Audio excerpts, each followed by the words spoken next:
Character. నువ్వు ఎలాంటి మనిషివి అంటే నువ్వు ఒకరిని హర్ట్ చేయలేవు, మోసం చేయలేవు.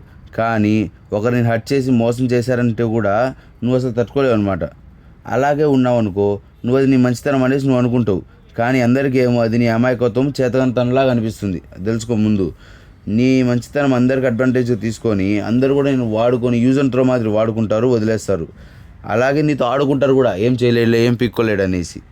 సైకాలజీలో చెప్పేది ఏంటంటే చెప్తాంటవా, నీది ఒక వీక్ మైండ్ సెట్ అంటారు సైకాలజీ ప్రకారం. దాన్ని స్ట్రాంగ్గా మార్చుకో.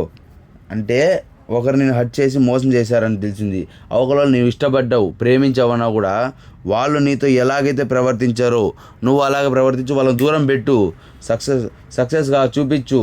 అప్పుడు వాళ్ళతో నువ్వు ఆడుకుంటే ఎలా ఉంటుందో చూపించాలా. ఎందుకంటే నువ్వు ప్రేమిస్తే చూసావు కదా, అందరూ ఎలా ఉంటుందో చూశారు. అలాగే నువ్వు దూరం పెట్టి వాళ్ళతో ఆడుకున్నావు అనుకో, అంతకన్నా ఘోరంగా ఉంటుందో వాళ్ళకి తెలియాలి కదా, అలా చేయాలా.